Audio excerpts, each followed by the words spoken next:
네, 설립 3주년을 앞두고 올해 비전을 돌아봅니다. 세움의 공동체인데요. 올해 이 세움의 공동체라는 비전에는 두 가지 의미가 있다고 여러 번 말씀을 드렸어요. 첫 번째 의미는 성도님들 한 사람 한 사람이 하나님 안에서 잘 세워지는 것, 그것이 이 세움의 공동체의 첫 번째 의미고, 두 번째는 잘 세워진 한 사람 한 사람의 성도가 모여서 그리스도의 몸을 이루는 교회가 되는 것, 이것이 두 번째 의미입니다. 오늘은 그래서 좀 첫 번째 의미인 성도 한 사람 한 사람이 은혜로 세워지는 것에 대한 말씀을 같이 나누고, 다음 주일은 교회 공동체로서의 세워짐에 대해서 함께 말씀을 나누려고 합니다.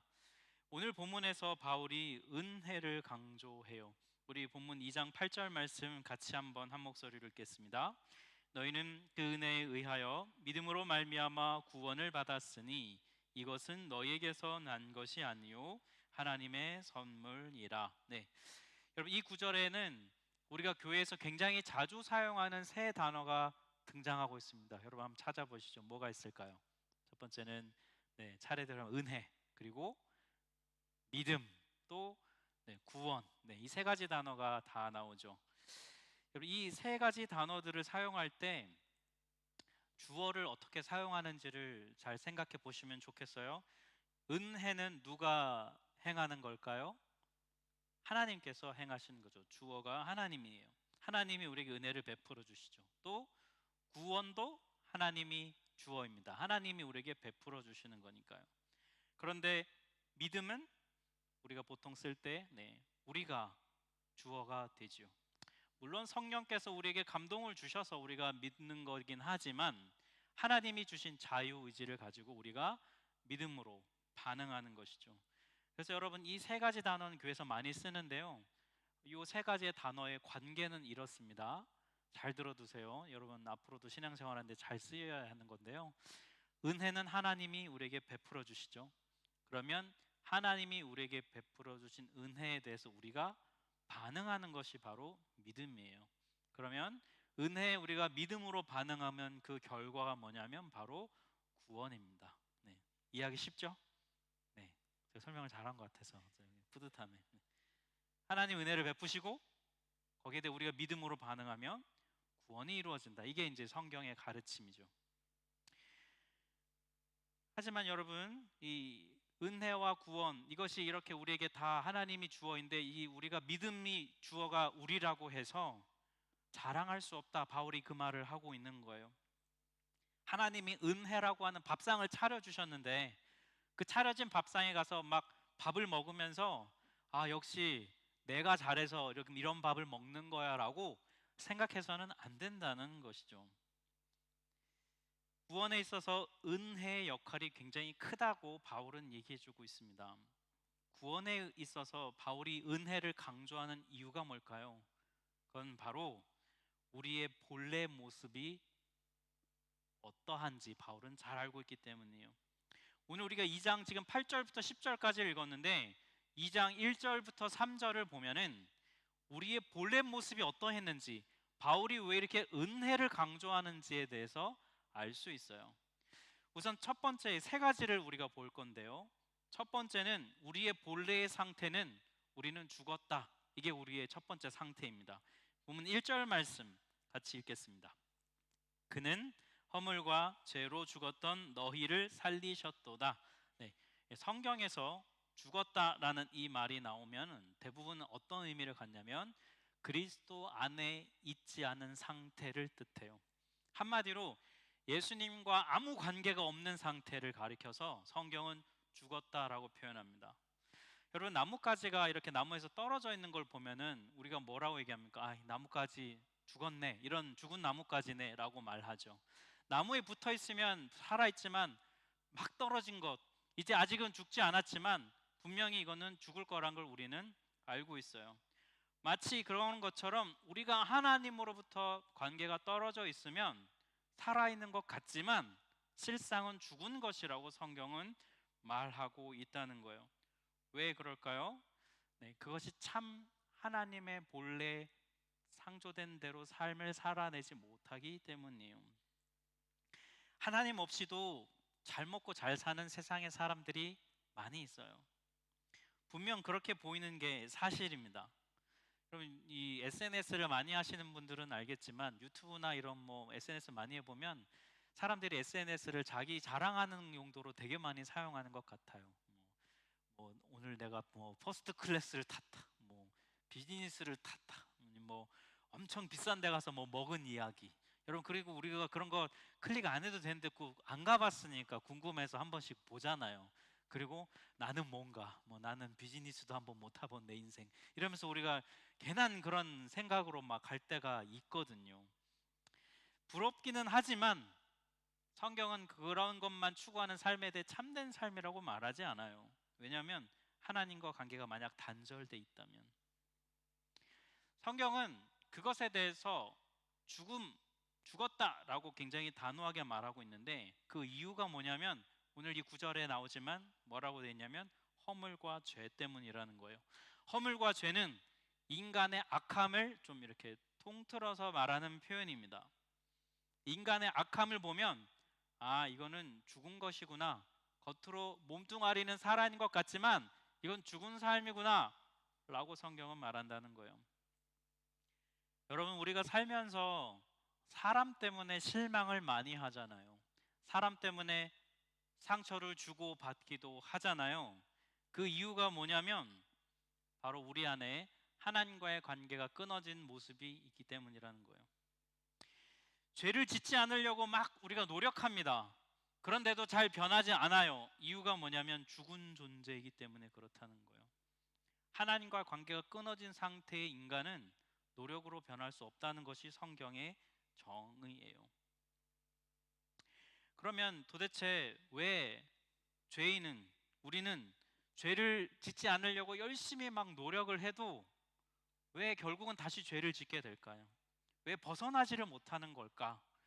거기에 대해서 이유가 있는데 그게 바로 이 두 번째 우리의 본래 모습의 두 번째 모습과 연결이 됩니다.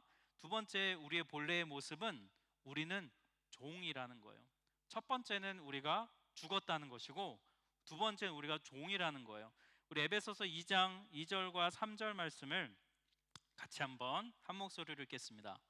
그때 너희는 그 가운데서 행하여 이 세상 풍조를 따르고 공중의 권세 잡은 자를 따랐으니 전에는 우리도 다 그 가운데서 우리 육체의 욕심을 따라 지내며 육체와 마음에 원하는 것을 하여 여기 보면 여러분 그 가운데 행하여라는 단어가 나오는데 이게 헬라어로 페리파테오라는 단어인데 이게 어떤 뜻이냐면 좀 생활 습관, 생활 방식 이런 걸 뜻해요. 그러니까 잠깐 한 번 한 것이 아니라 쭉 그 사람이 살아가는 삶의 패턴과 생활 방식을 말하는 거예요. 그리고 그 뒤에 나오는 세상 풍조라고 하는 것은 이 세상 사람들이 지금 생각하는 사고 방식을 뜻하고요. 그리고 여기 공중 권세 잡은 자라고 나오는데 이거는 누구냐면 하나님을 대적하는 사탄과 이 세상에 지금 일하고 있는 악한 영의 세력을 뜻합니다. 또 그 뒤에 나오는 육체의 욕심이라는 것은 무슨 말이냐면 내 자아의 욕심을 말해요. 즉 사람이 갖고 있는 자기중심성이라고 하는 그 자기중심성의 욕구를 뜻합니다. 그래서 이걸 종합해 보면 이런 거예요. 우리가 하나님을 떠나서 하나님과 아무 관계없이 살아가는데 그렇게 계속 살아가는 이유가 뭐냐면 우리는 이 세상을 따르고 악한 영을 따르고 나의 욕심을 따르기 때문이라는 거예요. 그리고 그 상태를 가리켜 성경은 죄의 종이다라고 말합니다. 분명 종이라고 말하면 거부감이 드는 분들이 있을 겁니다. 내가 하고 싶은 대로 하고 있는데 무슨 말인가? 하지만 내가 하고 싶은 대로 산다고 하는 그 삶은 다 이 세 가지의 안에 셋 중에 하나예요. 세상 사람들의 말을 따르거나 악한 영이 주는 생각을 그냥 따라가거나 아니면 내 욕심대로 살거나 이게 바로 내가 하고 싶은 대로 산다는 것의 세 가지 모습입니다. 이게 우리의 현실이에요. 그러면 그 결과로 우리는 어떤 상태가 되었느냐? 이게 우리의 본래 모습의 세 번째인데 우리의 세 번째 모습은 우리는 정죄받았다는 것입니다. 보면 2장 3절을 보면 이렇게 돼 있어요. 다른 이들과 같이 본질상 진노의 자녀였다. 진노는 뭐냐면 악함에 대한 하나님의 의로운 반응이에요. 만약 하나님이 악함에 대해서 진노하시지 않는다면 이 하나님은 의로운 하나님이 아니십니다. 의로움은 악에 대해 반응하거든요. 하나님은 악을 심판하세요. 그 대상에는 그런데 우리도 예외가 아니라는 겁니다. 그가 누구든 하나님의 뜻에 반대되면 하나님은 진노하세요. 이런 것처럼 우리는 죽었고 우리는 종이었고 우리는 하나님의 진노 아래 있게 되었다. 이게 우리의 본래 상태라는 겁니다. 우리의 원래 모습. 이게 굉장히 심각한 건데요. 그런데 세상은, 우리가 사는 이 세상은 이 현실을 직시하기를 원하지 않아요. 그래서 자꾸 다른 대안을 만들어냅니다. 그게 뭐냐면 바로 이 세상에서 사람들이 즐기고 누리고 이 세상의 쾌락과 편안함과 세상의 성공과 명예와 이런 것들로 세상은 현실을 직시하려고 하지 않아요. 여러분, 정직한 자기 모습을 본다는 것은 괴로운 일이에요. 마찬가지로 정직한 현실을 직시한다는 건 괴롭거든요. 그래서 세상은 자꾸 그것만 보지 말고 그냥 잊어, 그냥 다른 걸 봐, 그냥 이런 거 있잖아 라고 해서 자꾸 덮으려고 해요. 왜냐하면 그거 말고 다른 대안이 없기 때문에.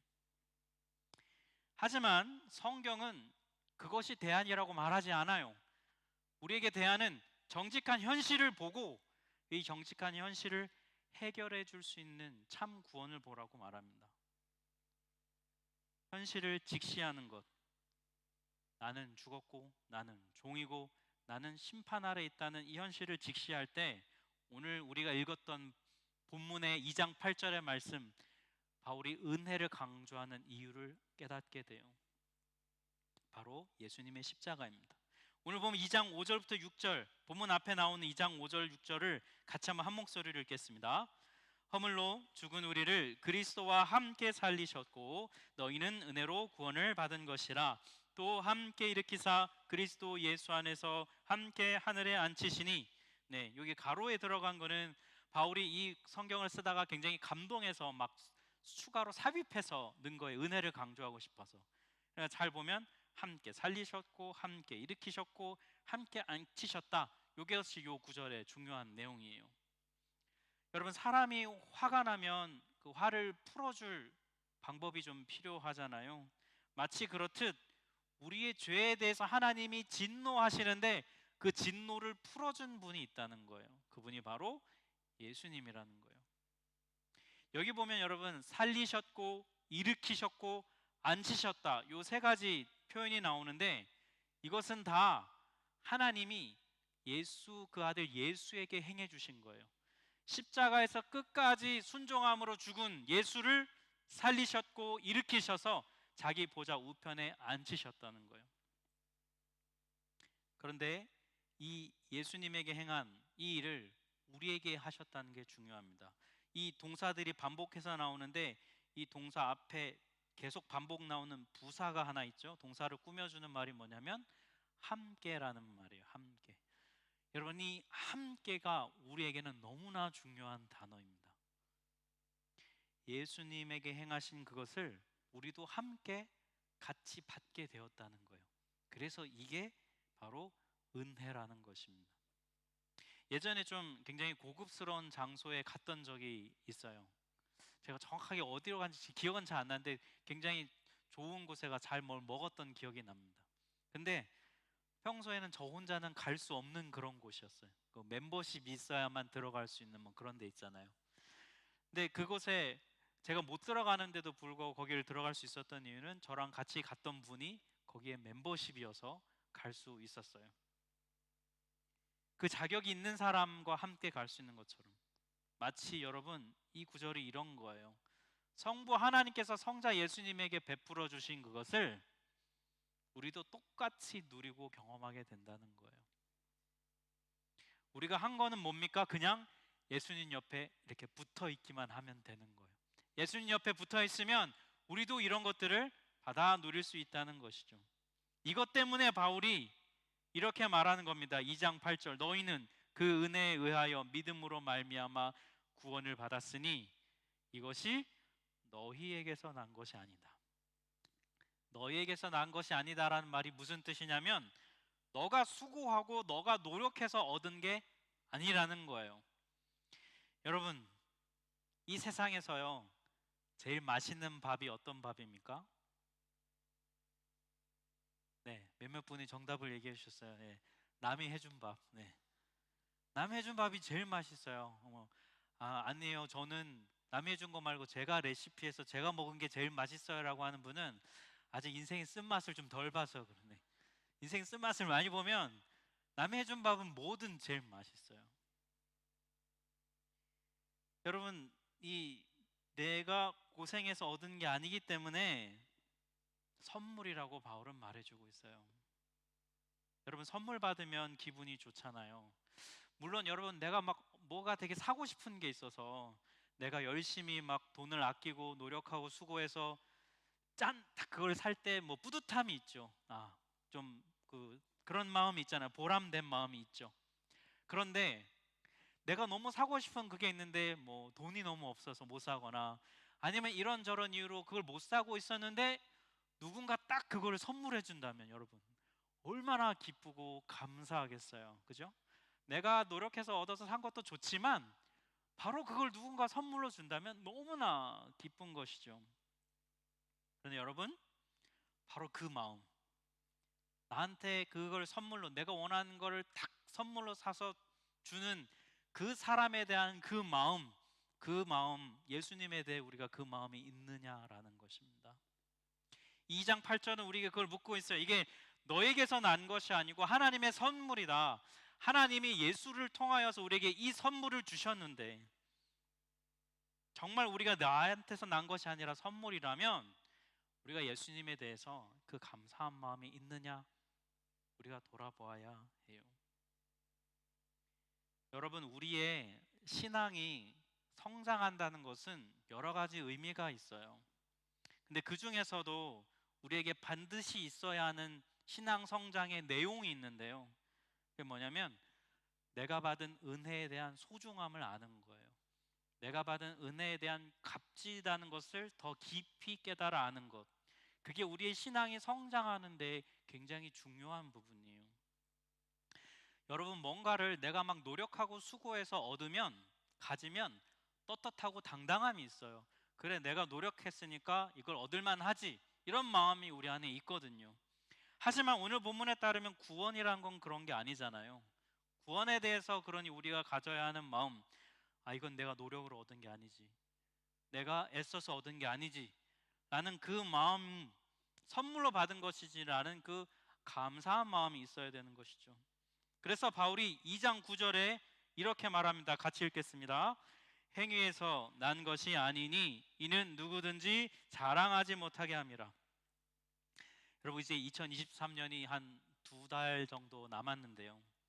올 한 해 2023년에 여러분의 신앙은 성장하였습니까? 자랐나요? 올해 나한테 이런 성장이 있었다라고 말할 수 있는 부분이 있다면 여러분 무엇이 있으세요? 아마 어떤 분들이 이런 대답하실 수도 있을 겁니다. 이전엔 제가 봉사를 안 했는데 이제는 봉사를 하고 있어요. 이렇게 말할 수도 있겠고요. 이전에는 양육 잘 안 받았는데 이제는 막 이런저런 양육도 받고 있어요 라고 말할 수도 있겠고요.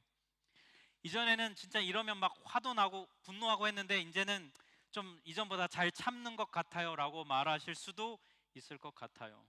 이전보다 더 열심히 생겼어요. 여러분, 이런 것도 다 물론 우리의 신앙이 성장하는 모습인 거는 맞아요. 하지만 우리에게 있어서 정말 신앙 성장에 있어서의 정말 중요한 핵심은 이전보다 더 구원에 대해 감격하고 이전보다 더 구원에 대해 감사한 마음이 우리 안에 있는가, 이게 우리 신앙 성장의 굉장히 중요한 부분이라는 거예요. 시간이 지날수록요 내 힘과 내 노력에 대한 자랑은 줄어들어야 합니다. 그리고 하나님의 은혜로 이 자리에 있다고 하는 감사, 그게 많아져야 해요. 그게 여러분, 그게 신앙이 성장하는 거예요. 하나님께서 우리에게 왜 이런 구원이라는 값진 선물을 주실까요? 이유가 뭘까요? 에베소서 2장 4절에는 하나님이 우리에게 이런 구원을 주신 이유에 대해서 이렇게 설명하고 있어요. 같이 읽겠습니다. 긍휼이 풍성하신 하나님이 우리를 사랑하신 그 큰 사랑을 인하여. 하나님이 우리를 너무 사랑하신다는 거예요. 하나님이 우리를 사랑하십니다. 여러분 이 진리에 대해서 어떻게 반응하고 계세요? 정말 하나님이 나를 사랑하신다는 것을 믿는 사람은 어떤 사람일까? 한번 테스트할 수 있는 방법을 제가 말씀드려 보겠어요. 여러분 제가 질문을 할 테니까 해당되는 분 손을 한번 들어주시면 좋겠습니다. 여러분 아침마다 거울을 볼 때 그 나를 보면서 감탄사가 나온다. 그럼 매일은 아니지만 일주일에 한 번, 한 달에 한 번은 나온다. 손을 누가 들려다가 마신 것 같은데. 여러분 우리가 이렇게 나이가 들어갈수록 자기 자신에 대한 실망감이 커지던가요? 아니면 자기 자신에 대한 만족감이 커지던가요? 어느 쪽이 더 커지세요? 대체로는 아마도 실망감이 좀 커지지 않을까 싶어요. 왜 나는 안 한다고 해놓고 또 이걸 하고 있을까? 왜 나는 이런 것도 제대로 못 해내가지고 왜 이런 상황을 이렇게 만들어 놨을까? 도대체 이 나이 먹도록 뭘 했을까? 난 왜 이럴까? 이런 어떤 자기 실망감이 아마도 대부분의 사람들은 날이 갈수록 더 많아질 거예요. 그런데 여러분, 이 말씀에 따르면 그런 자기 실망감이 커지는 우리를 향한 하나님의 마음은 어떻습니까? 늘 동일하시다는 거예요. 우리는 끊임없이 하나님을 배신하잖아요. 안 하겠습니다 해놓고 돌아서면 금방 하잖아요. 그런데 우리는 이렇게 하나님을 배신하는데 우리의 배신에도 불구하고 하나님은 크게 우리를 향한 사랑이 흔들리시지 않을 만큼 하나님의 사랑은 넉넉하고 크시다는 거예요. 그래서 여러분 그냥 가상의 그래프를 그려보면 이런 거예요. 시간이 이렇게 지나잖아요. 시간이 이렇게 가면 우리가 우리 자신에 대한 자존감, 나에 대한 어떤 중요함을 생각해 보면 시간을 갈수록 이렇게 내려가게 되겠죠.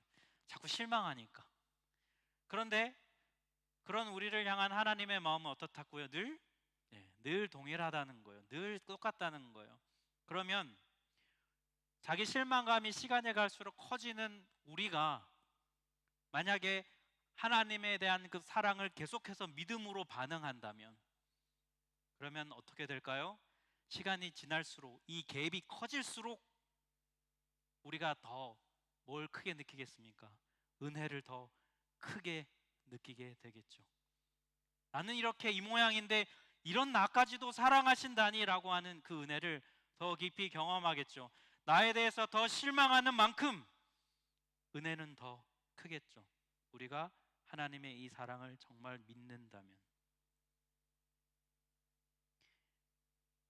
이 은혜를 누리는 여러분 되시길 축복합니다. 여러분 이 진리를 믿으셔야 돼요. 자기 실망하는 자기 자신 여러분 아무리 돌아봐봐야 여러분 소망이 없어요. 우리 무슨 소망이 있어요 우리한테. 이런 나를 사랑하시는 하나님을 볼 때 그 은혜로 말미암아 우리 안에 소망이 생기는 것이죠. 그런데 거기서 더 나아가서 중요한 사실이 하나 더 있어요. 이렇게 나를 있는 그대로 사랑하시는 하나님의 사랑, 그 사랑이 우리에게 있는데요. 하나님은 우리가 그냥 그 모양 그 꼴로 그냥 있기만 원하시지는 않으세요. 하나님은 우리가 회복되기를 원하십니다.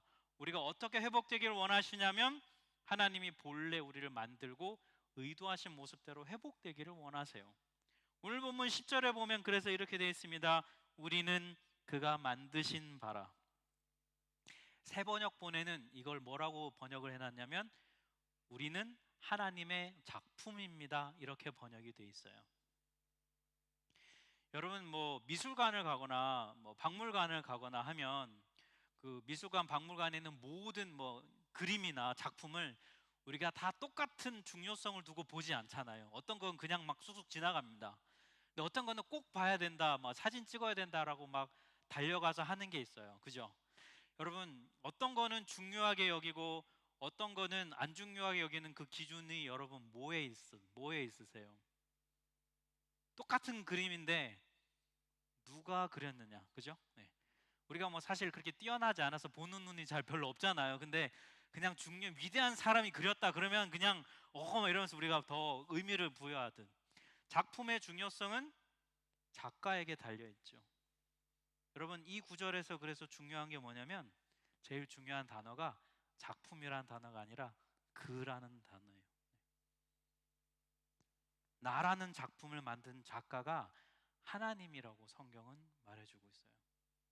위대한 작품은 위대한 작가에게서 탄생하죠.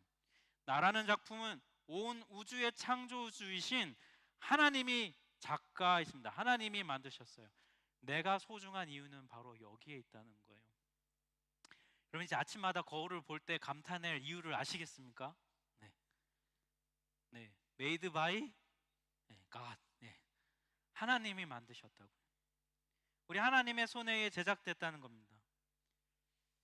그런데 하나님이 우리를 이렇게 잘 만드신 목적이 있다고 설명합니다. 이 10절 말씀 우리 같이 한번 다시 읽겠습니다. 우리는 그가 만드신 바라 그리스도 예수 안에서 선한 일을 위하여 지으심을 받은 자니 이 일은 하나님이 전에 예비하사 우리로 그 가운데서 행하게 하려 하심이니라. 네, 여러분, 여기가 선한 일을 위해 지음 받았다 나오는데 여기서 선한 일이란 말은 그냥 착한 일을 말하는 것이 아니에요. 이 단어의 의미를 들어가 보면 신학적으로 보면 재창조, 즉 영어로 하면 recreation이라는 뜻입니다. 재창조가 선한 일이에요. 재창조가 뭐냐면 하나님께서 이 세상을 창조하셨는데 인간의 죄로 인해 이 세상이 망가졌어요. 그래서 하나님은 예수님을 보내셔서 구원의 길을 열어주셨잖아요. 그래서 우리가 예수님을 믿고 따르는 자들, 그 구원을 경험한 자들을 통해서 하나님은 이 세상이 다시 하나님이 원래 만드신 질서를 회복하고 온전하게 다시 재창조의 과정을 원하시는 것이죠. 이 재창조를 하나님이 해가고 계십니다.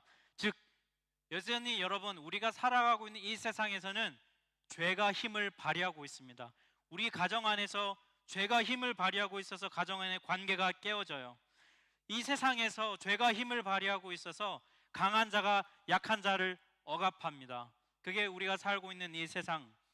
그런데 여러분, 그곳을 살아가는 우리가 이 재창조의 부르심을 받아서 이 세상에서 살면서 가정 안에서 깨어진 관계를 하나님의 질서대로 회복해 가는 거예요.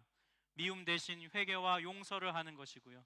이 세상을 살면서 강한 자가 약한 자를 억누르는 것이 당연하게 여겨지는 세상 속에서 약한 자를 보호하시는 하나님의 질서를 회복해 간다면, 그걸 위해 우리의 시간과 재정과 물질을 드린다면 그건 우리가 하나님의 재창조의 일에 동참하고 있는 거예요. 그리고 그 일을 교회가 함께 해야 한다는 것이죠.